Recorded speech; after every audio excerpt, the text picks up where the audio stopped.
Hi, my name is Michael Petticourt, and I run ilovedrseuss.com. Today I'm going to be talking about another beginner book called The Cat's Quizzer by Dr. Seuss. And this book you may not be really familiar with. It was popular probably only because of the cat in the hat was on the cover. It's not a really big Dr. Seuss book, but it's a great book nonetheless. It was published in 1976, and it's a very different kind of book. It's very similar a lot to some of the other books like Oh Say Can You Say and maybe even a little bit to Fox and Socks, but it's one of those books that just asks a bunch of questions and tries to get you to answer and see if you're smart. But it's kind of in a goofy sort of way. A lot of these questions are trick questions, but they do definitely all make you think, so that's definitely one of the great things about this book. One of the things it starts off talking about is there are lots of questions in this book, and there are two people that apparently got 100%. The Seuss.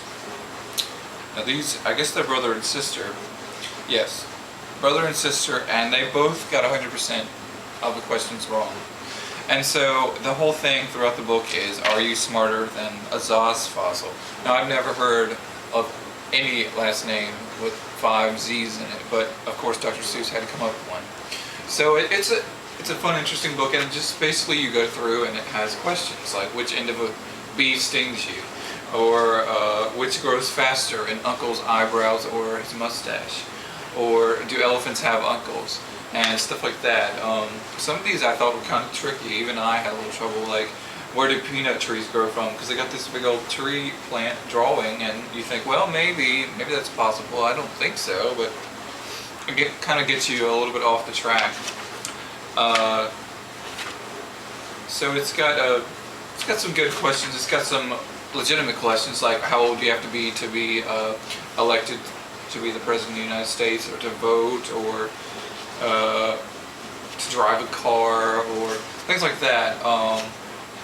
It's got a lot of true or false questions, a lot of like image questions like which person will go up higher, this person, Joe or Mo. Obviously it's Mo because the elephant's, obviously it's going to be Joe because the elephant's landing on the side that's already down on the ground. And it's got all the answers in the back of the book. So it's kind of fun. Lots of mazes to figure out. So it's definitely a different kind of book. It's more like a hands-on kind of book. But it's fun. It's got some tongue twisters and just a lot of variety. Some funny questions in here like, what do Italians call macaroni? Well, of course they call it macaroni like everybody else. Just like a lot of like tic-tac-toe, who's going to win this game questions.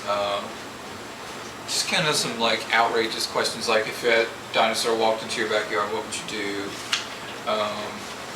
What would you do if you rode on the back of an ostrich?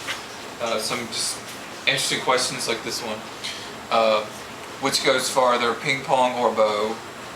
Well, the bow doesn't go very far because the arrow is going, so of course the ping pong ball is going to go further. Just like crazy questions like that. It's a lot of fun. It's a lot of questions in here. One of my favorite parts, and I think is the most complicated of this book, is one of the last pages of the book. There's more than 100 things in here on these pages that begin with the letter H, and you have to find them all.